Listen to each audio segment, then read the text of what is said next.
So hello everyone, আসসালামু আলাইকুম। কেমন আছেন? আজ আমি গিয়েছিলাম সাভারে তাদের যে ব্রাঞ্চটা আছে কাচ্চি ভাই, সেখানে কাচ্চি খেতে।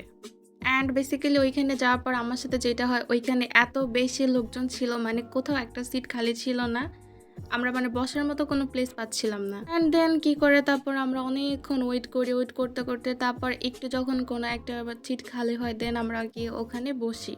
আর এইখানে আমি একটা দেখতে পাই সুন্দর কিউট একটা মিরর। আর নর্মালি ভাই মেয়েরা যেখানে একটু মিরর দেখে ওইখানে একটু না একটু তাদের ঢং করতেই হবে। তো আমিও তার ব্যতিক্রম না, এখানে একটু ঢং করে নিচ্ছিলাম। তো অনেক খোঁজাখুঁজির পর একটা সিট খালি হয়, দেন আমরা একটা সিটে বসে পড়ি। অ্যান্ড বসে তারপর হচ্ছে আমাদের খাবারটা আমরা অর্ডার করি।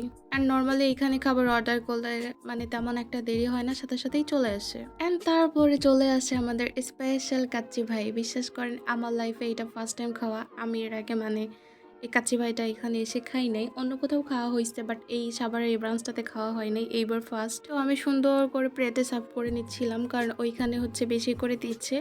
আমি আবার এত রাইস খেতে পারি না, অ্যান্ড স্পেশালি আমি হচ্ছে ডায়েটে আছি।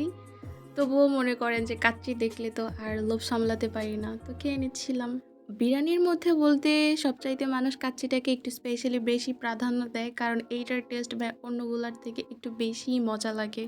আর সেটা যদি হয় কাচ্চি ভাই, তাহলে তো কথাই নেই, তাই না? এই দেখুন, কথা বলতে বলতে সুন্দর করে আমি আমার প্লেটে সব কিছু নিয়ে সব কিছু দিয়ে আমি এটা ডেকোরেট করে দেন আমি এটা খাবো। অ্যান্ড আপনাদের সাথে আমি অবশ্যই এটা রিভিউ দিব এটা খেতে কেমন।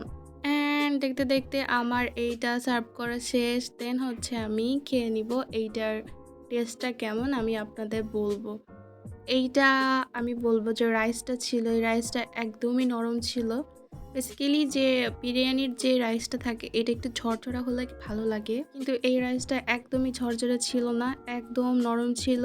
অ্যান্ড কি বলবো, এইটার আলু যেটা ছিল, আলুটা ভাই অনেক বেশি শক্ত ছিল, মানে অনেক শক্ত। আমি হাত দিয়ে এটা গলাতে পারছিলাম না। দেন আমি ওটাকে বলি, ভাইয়া এটা আলুটা অনেক বেশি হার্ড, এটা আমি খেতে পারছি না। দেন ওনারা আমাকে এইটা চেঞ্জ করে দেয়, মানে আরেকটা দেয়। একটা কথা না বললে না, ওনাদের বিহেভিয়ার অনেক বেশি ভালো। বাট খাবারের টেস্টটা কেন জানি আমার ব্যাড লাক, নাকি ওই খাবারটা ভালো ছিল না নাকি জানি না, বাট ওই দিন আমার খাবারটা একদমই মানে ওরকম ভালো লাগে নাই।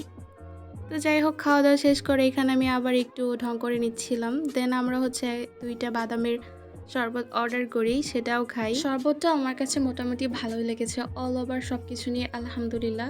তো আমার এই ভিডিওগুলো যাদের ভালো লাগে তারা অবশ্যই লাইক কমেন্ট একটি করে শেয়ার করে দেবেন। ততক্ষণে সবাই ভালো থাকবেন, সুস্থ থাকবেন। আল্লাহ হাফেজ।